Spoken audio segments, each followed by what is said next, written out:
Alright, hello, citizens of the Nigelverse. It is Nigel here once again, and this is going to be another wrestling review. So, we're starting off our reviews of everything that happened during WrestleMania weekend, and we'll definitely have a lot to talk about when it comes to that. But first, we start off with NXT Stand and Deliver. So, we have a weird place to put this show because this actually aired Saturday afternoon with night one of WrestleMania having later on in the night.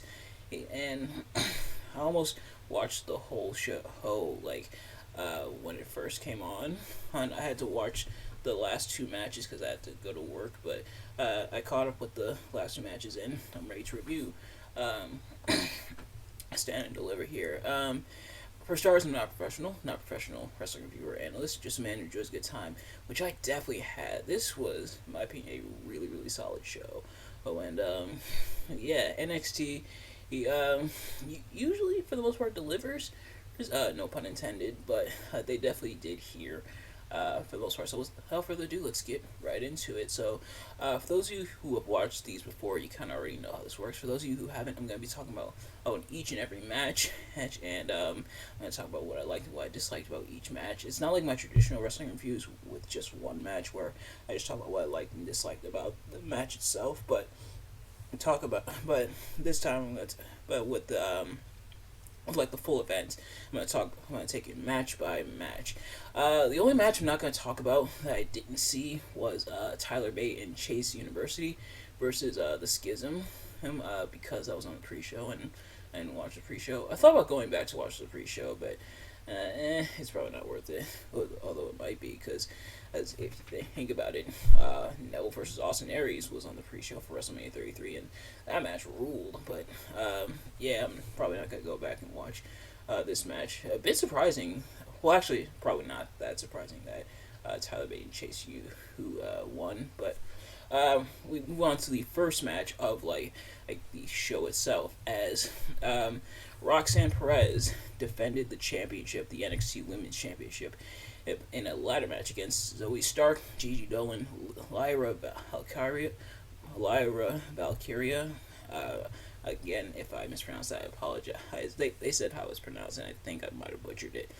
Tiffany Stratton, and the winner, the person who would go on to win the NXT Women's Championship, Indy Hartwell. And this was a really solid match. There was a lot of good action, and a bit of a nasty spill when Tiffany Stratton went over the top rope. A bit of a nasty spill.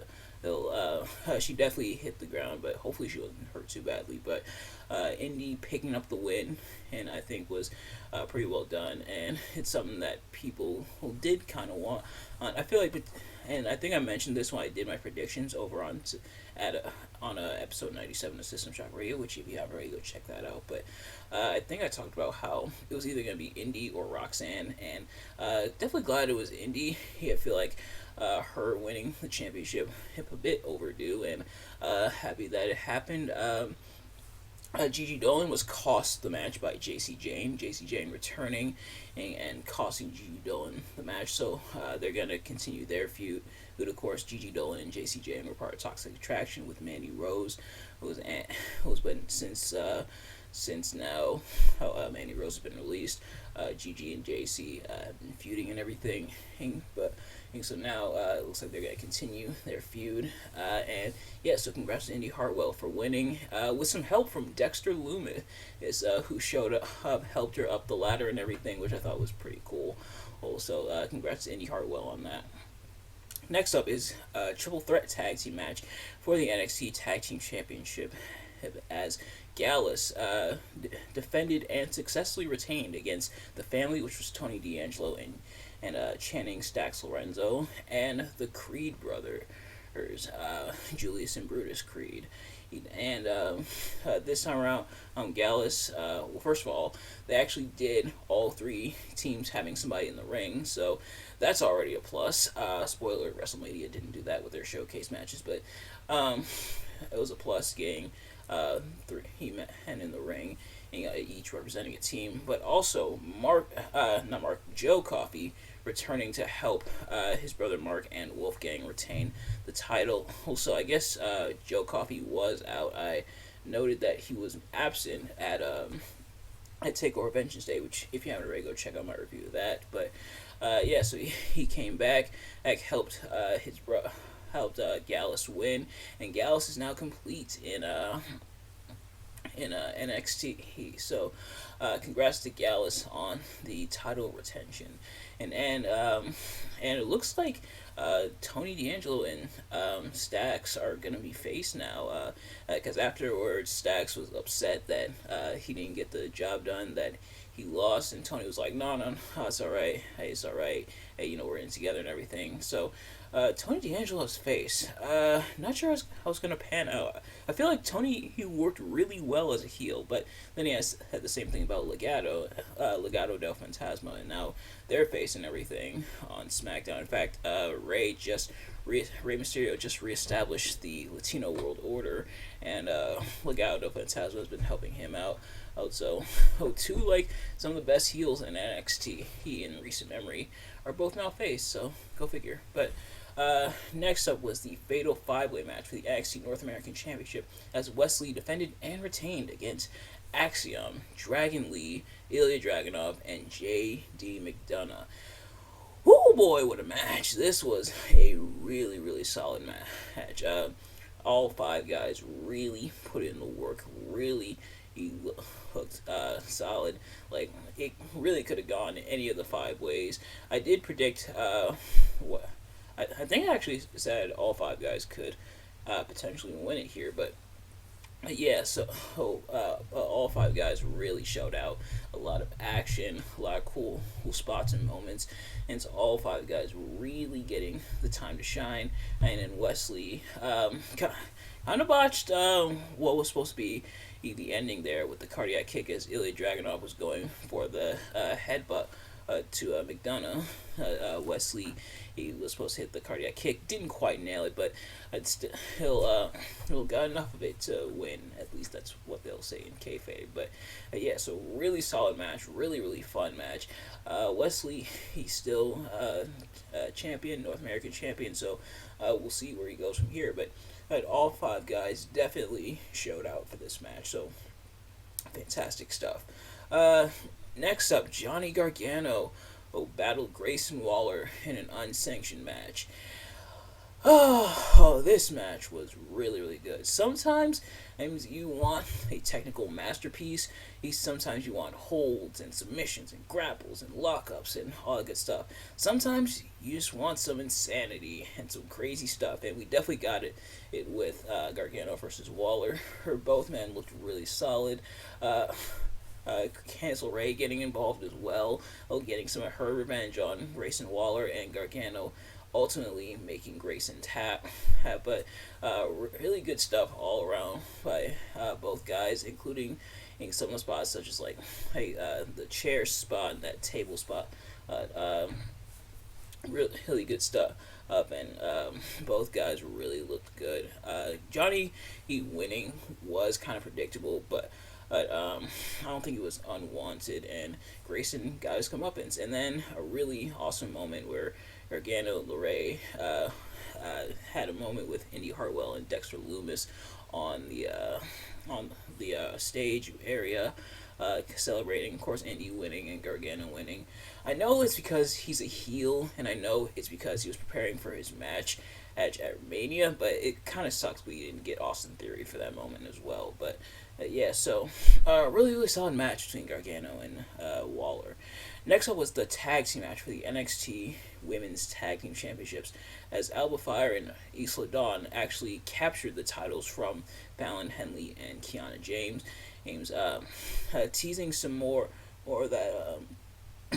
Teasing some more of that story, as Kiana wanted to cheat, asking Brooks Jensen to hand her bag. Brooks didn't. Brooks was kind of hesitant. Josh and Fallon told him not to do it. They want to do it the legit way, but turns out that probably wasn't the best thing, because it ended with both Fallon and Kiana losing the titles. I wonder how they'll play out that story, because of course they're kind of teasing the romance between Brooks Jensen and Kiana James. So we're seeing that continue there, and Brooks almost wanting to get involved as Kiana James was getting pinned, but yeah, so continuing that story, and congrats to Alba Fire and Isla Dawn for winning the titles. And then finally, new NXT champion, and as Carmelo Hayes captured the NXT championship from Braun Breaker, with some interference from Trick Williams, even though Trick would end up showing back up anyway after being ejected by the referee. He going back to help out Carmelo, help him win and everything. And not the last time it would happen, WrestleMania weekend, but we'll get to that when we review WrestleMania. But yeah, so and then Braun kind of passing the torch along to Carmelo after the match. So Carmelo gonna carry the brand. Braun might be being called up to the main roster soon, and so having that pass the torch moment to Carmelo Hayes was pretty cool. When Carmelo really, he feels like everything was leading up to this, even when he was NXT North American champion, and kind of having the stories intertwined of Braun and Carmelo being constant forces throughout like the 2.0 era and now the white and gold era of NXT, and now kind of coming full circle in this moment. So now we'll see how Carmelo does as an NXT champion. I'm excited though, but yeah, so that is the show. In terms of where I'd put like the weakest and strongest match, which match I thought was the weakest, which match I thought was the strongest. The strongest is probably between the North American title match and the unsanctioned match. Both were really good, kind of car crash demolition derby style, but I think it worked out. In terms of the weakest match, it's probably the NXT Women's Tag Team Championship, only because compared to the other matches in like the grand scheme of things, not as strong as the other ones, but still a pretty decent match. But yeah, so pretty solid show. Again, not the biggest fan of the placement on the card when it came to WrestleMania weekend, where it was on the same day as night one of WrestleMania, but otherwise, pretty solid show. But that's going to do it for this review. Thank you all so much for watching. I hope you enjoyed. If you did, please do me a favor, like, comment, subscribe, share it with your friends, turn on post notifications so you know every time I upload a video so you can see it as soon as it drops. Let me know in the comments below, do you dislike the show, which is Stand and Deliver? Did you dislike my review of it? Let me know your thoughts in the comments, and I will see you guys later. Peace. Alright, hello, citizens of the Nigelverse. It is Nigel here once again, and this is going to be another wrestling review. So, what happens when WrestleMania, the biggest show of the year, goes Hollywood?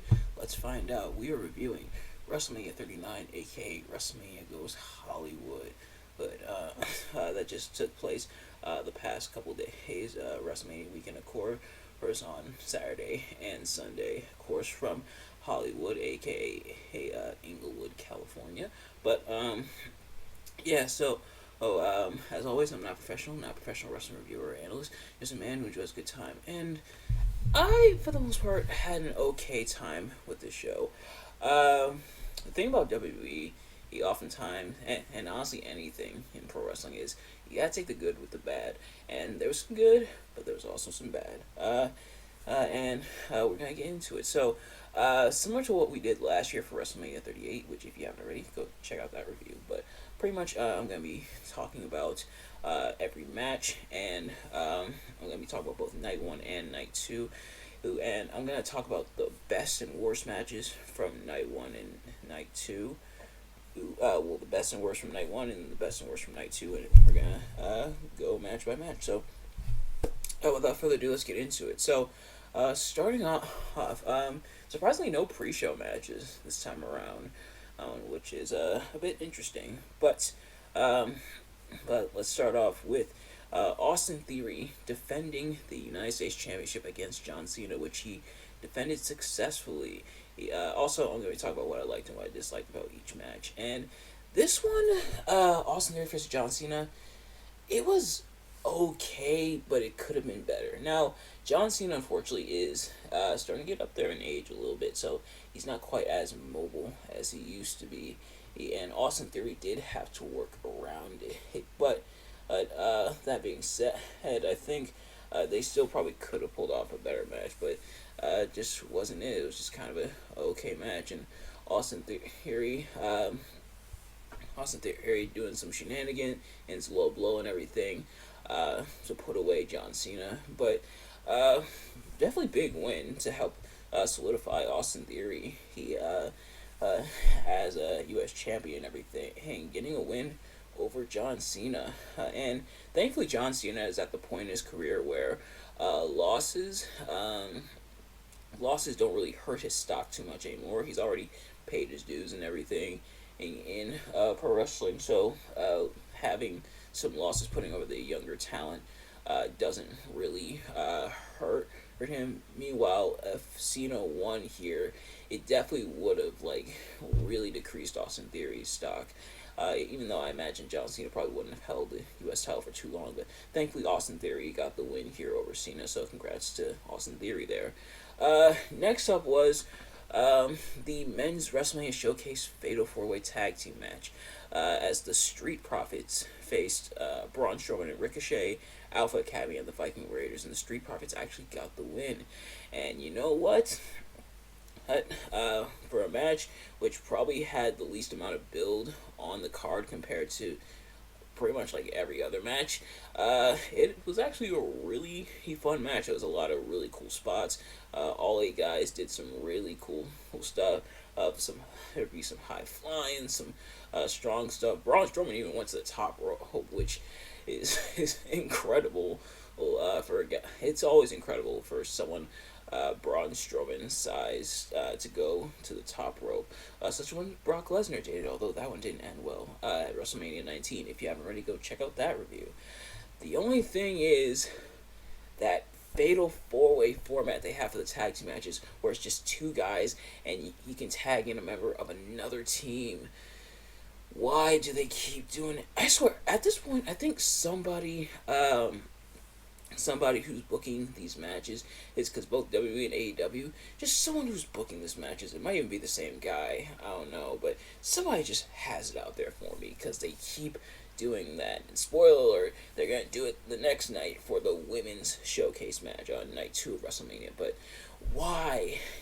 Why can't it just be one person from each team in the ring at the same time, fatal 4-way style? Well, you had the formula like that at Down Packed with the triple threat tag team match at Stand and Deliver, or for the NXT tag titles, which I also reviewed. Go check out that review as well. But just why?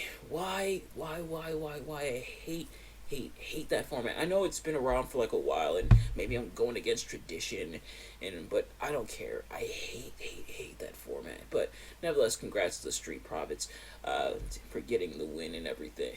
Hopefully they get a push, because the Street Profits are phenomenal. Although apparently their management and everything are both very high on Angelo Dawkins and Montez Ford. They want to push both of them, and hopefully like they push the Street Profits, whether it be for tag team gold or for singles titles, but don't actually split them up as a team. Just have them pretty much do with them what they did with the New Day, where they still go after titles and accolades and everything, but they stay a team, because I really love the Street Profits and I don't want to see them break up. Next up, Seth freaking Rollins battled Logan Paul and actually put him away. First of all pretty cool entrances. And of course I'm going to be talking about entrances as well, but Logan Paul coming down with the zip line and everything, and actually it was Logan Paul's birthday, so happy birthday, hey Logan Paul. Here's a curb stomp to celebrate. But Logan Paul with the zip line, Seth Rollins with the choir director, which was really cool. Pretty good match between the two. And I'm actually looking, and this is the third longest match. It's about 16 minutes. It was still really entertaining. KSI with an appearance in the Prime bottle. Well, of course, Logan Paul and KSI, business partners with the Prime Energy drink. And it's funny that Logan Paul and KSI used to have a little bit of beef, but now they're together. Now they're business partners with the Prime Energy drink and everything. And KSI showed up. A really cool spot where Logan was going to put Seth through the announce table, but Seth pulled KSI on at the last minute, and Logan accidentally took out KSI.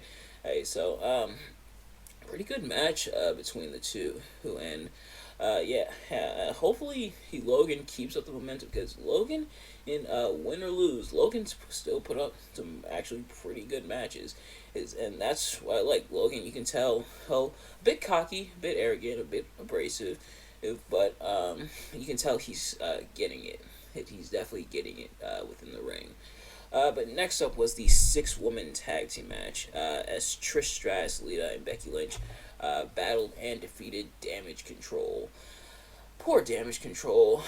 It feels like they're taking L after L. Oh, but I guess it is WrestleMania, and the legends they're gonna favor towards and everything. It actually wasn't a bad match, but you can tell Trish Stratus and Lita bit slower now. How maybe it's because they maybe it's some of that ring rust and everything. Of course, Stratus and Lita not competing on like a full-time basis anymore like the other four. But I think Becky for the most part did an okay time, and Damage Control as well did a pretty good job of kind of working around Stratus and Lita. No disrespect to them, of course, legends and everything, but yeah, so okay match, but hopefully they do something better with Damage Control because I really like them. I like all three of Damage Control. I like Bailey.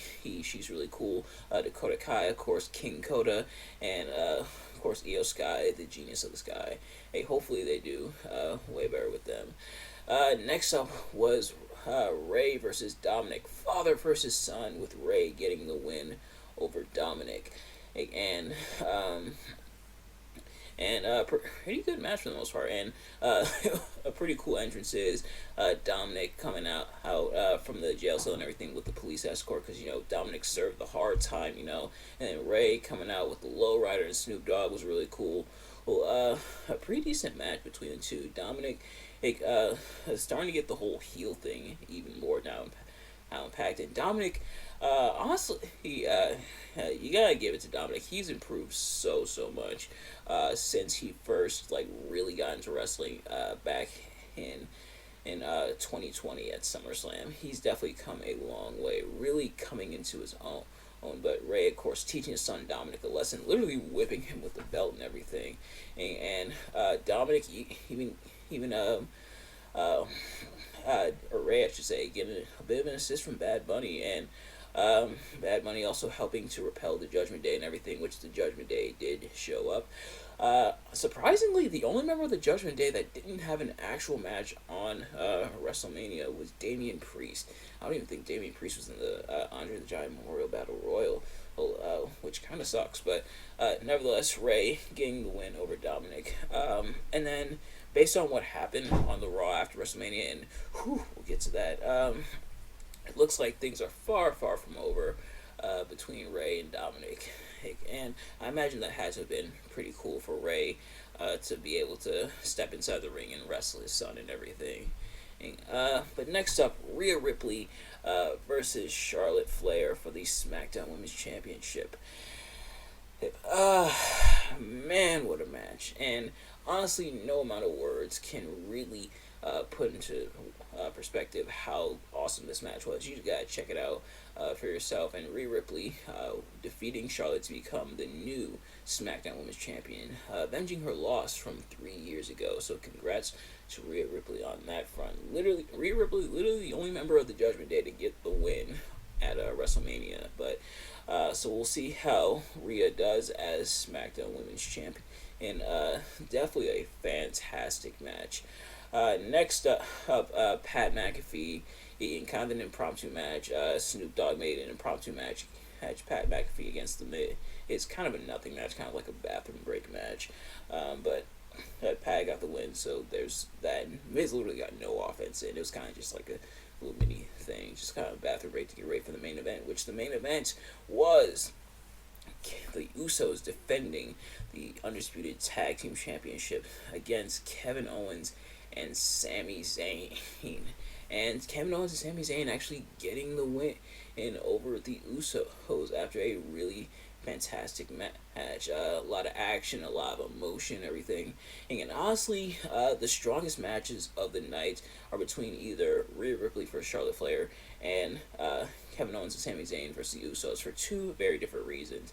Rhea Ripley and Charlotte Flair had a lot of action, a lot of cool moments, but this one, Owens and Zayn versus the Usos had a lot of emotion with Sammy doing 3 haluva kicks to Jay, almost looking heartbroken that he has to do that to Jay, someone he considered to be like a brother and everything, and just seeing how the storyline has culminated and come this far with the bloodline and everything, and just fantastic stuff and made for a fantastic emotional main event, and Kevin Owens and Sami Zayn finally winning both of their first tag team championships in WWE. So congrats to both of them. So for night one, and also I don't know if I mentioned, I'll also be comparing which was better, night one and night one or night two. For night one, the strongest matches definitely were, or like I mentioned, Rhea Ripley and Charlotte Flair, and Kevin Owens and Sami Zayn in really fantastic matches. The weakest match, if you can call it that, is Pat McAfee in the mid. But yeah, so now we move on to night two, starting with Brock Lesnar versus Omos. Not a big fan of this one. This one was booked really weirdly because Brock Lesnar beat Omos, even though Omos did a majority of the damage, but a few suplexes at an F5 and Omos is down just like that. I mean, Brock winning, you probably could have seen coming like a mile away, but it was really weird. Like, hey, why did Brock just squash Omos? Squash Omos. Jesus, I cannot speak today. Squash. Why did Brock Lesnar squash Omos? There we go. Why did Brock Lesnar squash Omos? Why did Omos do most of the damage just for Brock to come back, hit one F5 and a few suplexes to Omos? Now the fact that Brock Lesnar could suplex Omos in the first place is impressive, but wasn't really a big fan of this one, and it's the second shortest match of the night, and we'll get to the shortest. Next up was the women's Fatal 4-Way Tag Team Showcase as Ronda Rousey and Shayna Baszler battled Liv Morgan and Raquel Rodriguez, Natalya and Shotzi, and Chelsea Green and Sonya Deville. And Rousey and Baszler getting the win, and with Rousey tapping out Shotzi. Between the men's and the women's showcase match, I feel like the women's sadly was the weaker of the two, but it's still okay. Hey, just not as good as the other one, but you can tell they tried. Next up, definitely probably the match of the night. Giving away kind of the match of the night. Gunther battling Sheamus and Drew McIntyre in a triple threat match for the Intercontinental Championship.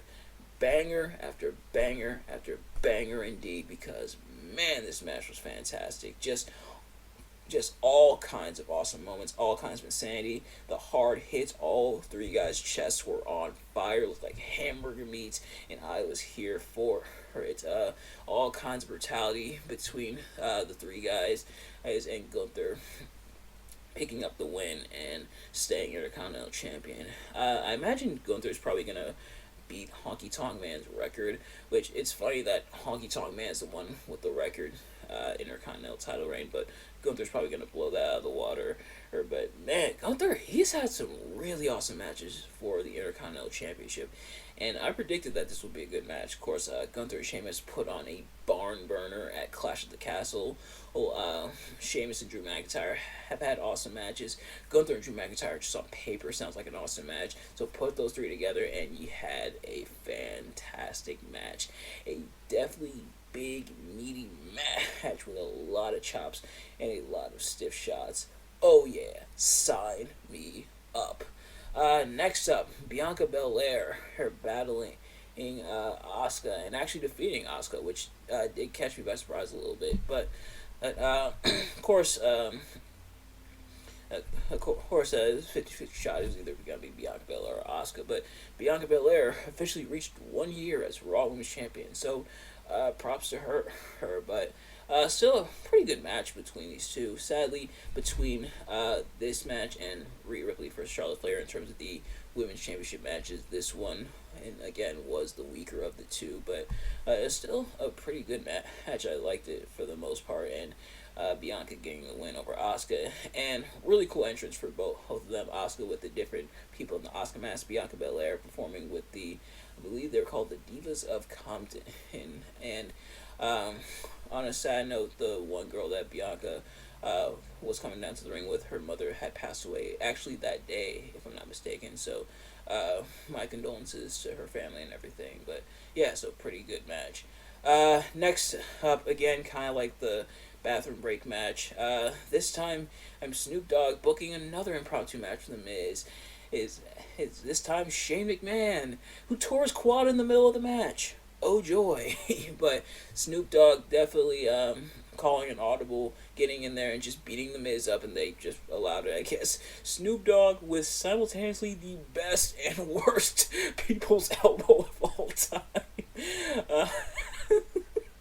It was kind of another match that was entertaining, and Snoop just defeating The Miz and everything. So yeah, kind of just your your bathroom break match. He'll get a snack match there. Then Edge battling and defeating the Demon Finn Balor in Hell in a Cell. Oh, right off the bat, really cool entrances for both.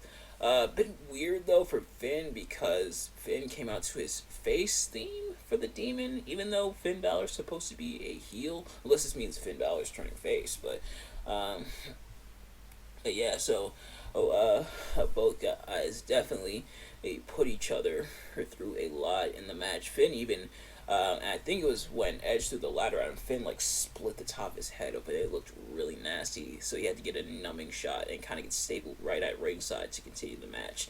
Props to Finn, he is a trooper. And also, that's the second time I can think of where Finn has been horribly injured as the Demon. The first being against Seth Rollins at SummerSlam 2016. But yeah, so but otherwise, pretty decent Hell in a Cell match. The one thing though that was kind of weird, the chairs and the kendo sticks being both purple and red. That was kind of weird. But we also have the old school Hell in a Cell, the silver one.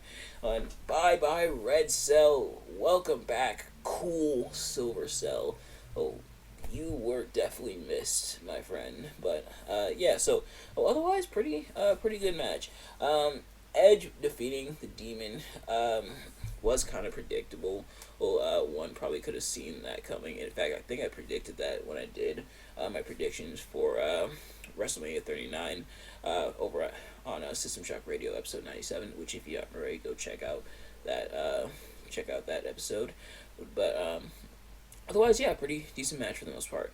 And then finally, the moment I'm sure a lot of you have been waiting for me to talk about. So let's get into it. The main event: Roman Reigns, the undisputed WWE Universal Champion, defeating Cody Rhodes, who's for the Undisputed Championship. Yep, you heard that right. Hey, Cody Rhodes, the man who won the Royal Rumble, who's been building up the story of his dad not being world champion, him finishing the story, having the t-shirt to finish the story, came out, big pyro, even though Rollins was bigger for some reason, and Cody Rhodes with the big pyro, hugging his wife and his daughter, giving the weight belt to Brody Lee Jr., just for him to lose in the main event. Why? Yes, Roman Reigns won on the match and everything. And it was still a good match, but that ending and Solo being ejected just to show back up later, or with the distraction from Paul and the Usos also getting involved. It was really, really weird and really, really strange having that kind of ending. And now, it was predicted by a lot of people, myself included. I will openly admit, myself included, I thought Cody was winning this match. And honestly, Cody really should have won this match. Like, here's the thing. Now that Cody has failed as well to win the WWE Universal Championship, the Undisputed Championship, who else is there? Roman might as well retire with the title. He's beaten pretty much everybody. In sight, all like the major people who theoretically could win the championship. This like made no sense to me at all. And apparently, this had nothing to do with the WWE UFC merger by Endeavor that took place actually today. Well, technically yesterday because now it's midnight, but this apparently had nothing to do with that merger. So I don't know. But it was really really weird. Like, it, all the pieces were there, and it was kind of predictable for Cody to win. But oftentimes, things being predictable aren't always bad things. In fact, sometimes things are predictable because it's what we want. And I'm sure a majority of people wanted Cody to win the match, and equates like a movie, which is kind of ironic because they're in Hollywood and everything. But equates like a movie. It is kind of predictable to have the hero win to topple the villain, to give the villain their comeuppance. But even though it's predictable, it's still what the audience wants if it's done right. Now, it's not. This is not always. I should clarify. This doesn't always happen in movies. Sometimes in the movies, the villain does win because that's the point of that movie. But in the traditional movie, the traditional hero versus villain movie, where the hero wins, and when the movie is done right, you want to see the hero succeed. It's what you want. You want to see the hero finally give the villain their comeuppance and walk off into the sunset. Yeah, it's predictable. Yeah, you can see it coming a mile away, but it's because it's what you want and it's what you expect. And Cody, by all intents and purposes, should have won the title there. It was WrestleMania, the biggest show of the year. Roman had held this title since his payback of 2020. Literally, the guy he beat for the title was released and then came back. Heck, that of course being Bray Wyatt. Why not have Cody win here? It made no sense to me. It baffled me. My boy Steve, aka Plax TV, he was pretty upset at it. One of my friends, my friend Mark, actually called it, and I was making fun of me a little bit, which I guess I deserve, but it was really weird. Now, the fact that Cody lost due to bloodline shenanigans, both from the Usos and from Solo, who, even though he got ejected, showed up anyway, even though they did the exact same thing on Saturday. With Carmelo Hayes versus Braun Breaker. Also, when I reviewed Stand and Deliver, now the fact that there was a lot of that interference, I guess, does kind of take the sting off it a little bit. The fact that Cody didn't lose clean. Now, if Cody had lost clean, it would have been a lot worse. Now, Cody would have looked like a total loser, but I guess as having the interference and everything takes the sting off it, but it's really weird. And that is WrestleMania, but we're not quite done yet because as I actually finished watching, it came on tonight and everything, the Raw after WrestleMania, so we might as well talk about that. Right off the bat, this is probably, no joke, no hyperbole, no exaggeration, no nothing, this has got to be like the weakest Raw after Mania, probably ever. The thing is, like, the Raw after Mania is supposed to be like this big thing. We're supposed to see a lot of big surprises, people returning, sometimes NXT call-ups, big surprises. Compared to like last year, we had Elias come back as Ezekiel, but we had Veer Mahan finally make his debut after like 20 years of Veer Mahan is coming. We had surprises last year. This year, one surprise, one like return, and that's Matt Riddle. Not even Randy Orton, and just Matt Riddle. That's it. But a whole lot of nothing. And this is not even a nothing burger. This is a nothing combo. This is a straight up nothing combo with a side of nothing fries and a tall nothing drink. Was this Raw after Mania? Nothing really going on.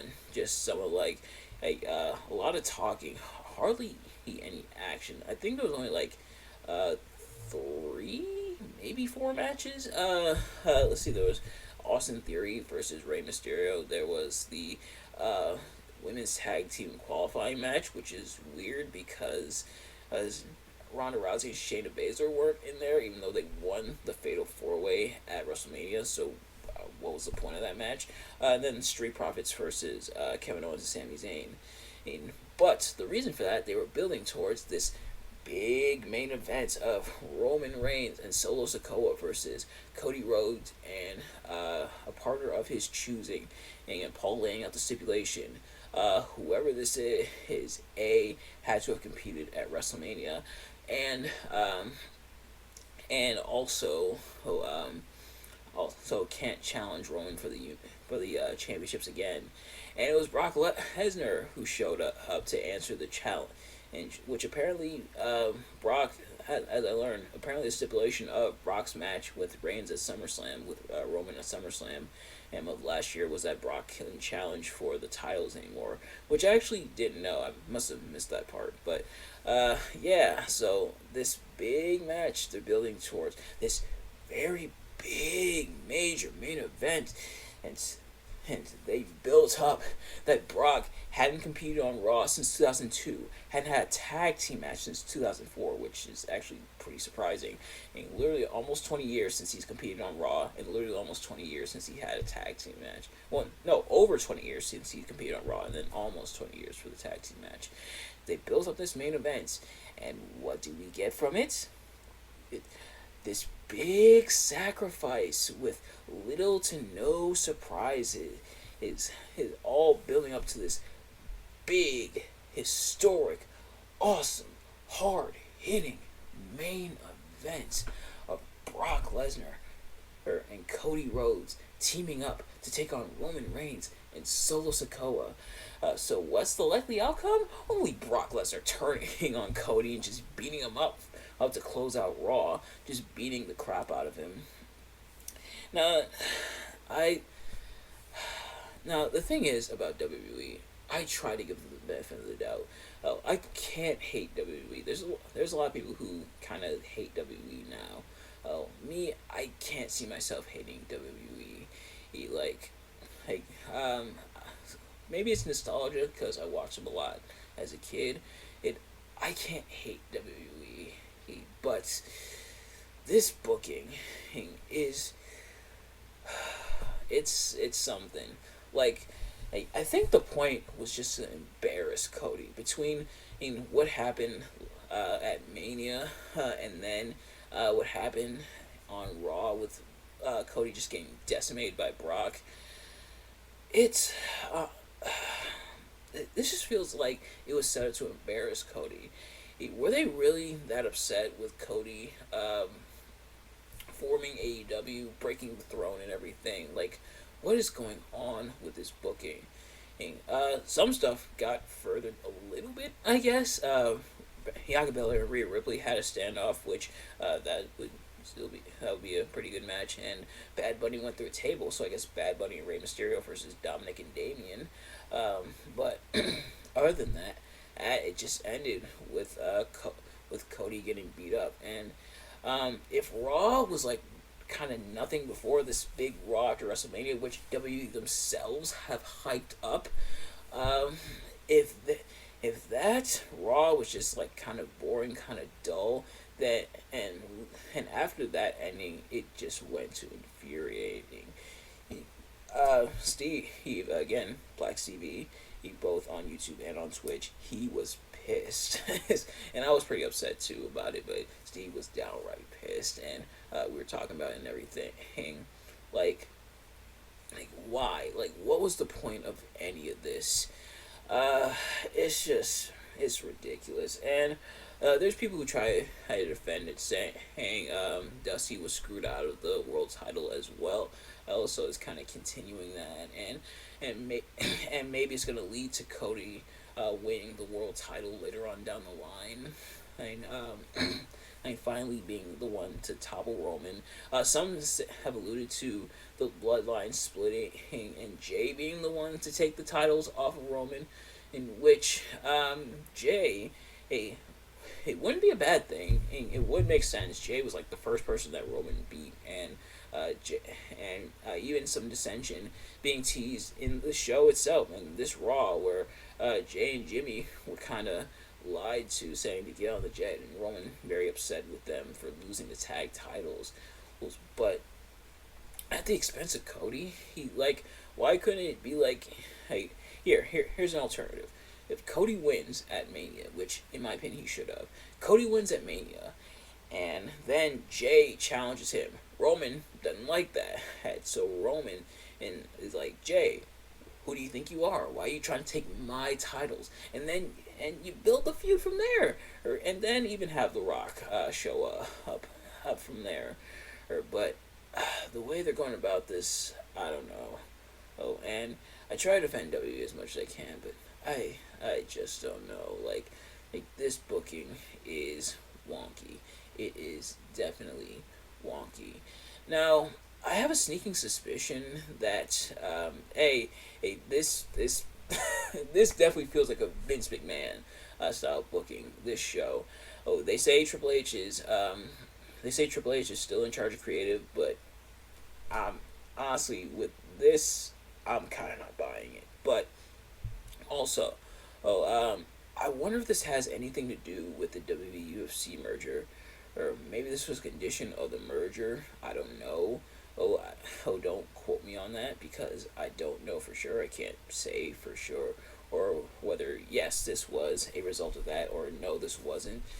But just this feels off. This feels like deliberate. Like, hey, if this is kind of revenge for Cody leaving WWE, forming AEW and everything, could you not put her feelings or pride and ego aside, and just do the business with Cody? This is what the fans want, and WWE's supposed to be listening to the fans, even though that's not always the case.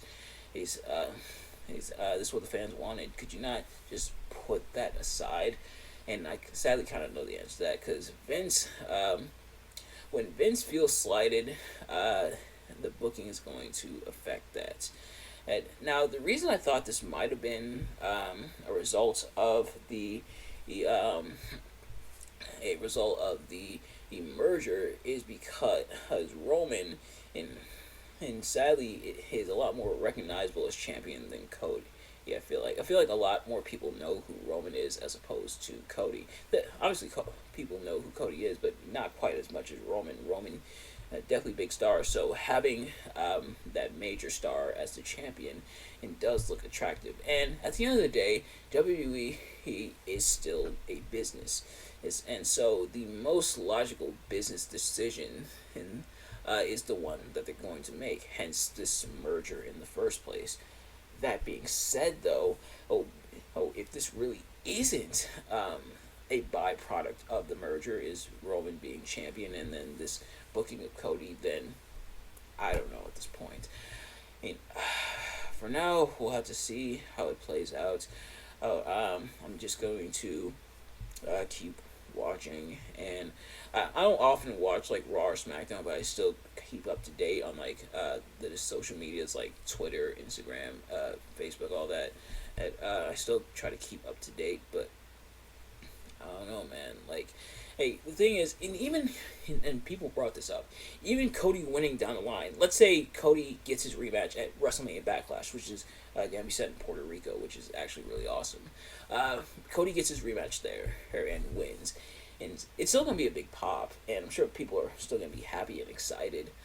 But it's not as big as WrestleMania. Like, WrestleMania was the time, and WWE didn't capitalize on it. Maybe there's a long-term plan in effect. Apparently, now there's reports saying, and I forget who reported it, saying that apparently Roman losing to Cody was the plan all along for, like, what they say is several weeks. But, I don't know, we'll have to see. I guess I'll just hang in there for now. But I will also say, the people who are sending death threats to the bloodline and saying all this evil, nasty stuff to Roman. Some people even saying they want his leukemia to come back. That is absolutely disgusting, and those are some deplorable words, and you should not say that. I don't care how mad you get. Don't wish death on anyone. Don't wish bad things on anyone. That is awful, and that is deplorable, and that is despicable. But that is going to do it for this review, and sorry for the kind of mini rants at the end there. Just had to get that off my chest. So, WrestleMania, interesting for the most part. And oh shoot, I didn't even talk about the best and worst moments from night 8 2. The best match, definitely what I alluded to, the triple threat for the Intercontinental Championship, as Gunther versus Sheamus and Drew McIntyre. The weakest, I'm not gonna put the main event as the weakest because for what it was still a good match. Just that ending really soured a lot of people. But as for like the weakest match, again, it's gonna go to Snoop Dogg / Shane McMahon against the Miz. But also props to Snoop Dogg for calling the audible, saying Shane was hurt and everything, but still keeping it going. Props to Snoop Dogg for that. But anyway, that's going to do it for this review. Thank you all so much for watching. I hope you enjoyed.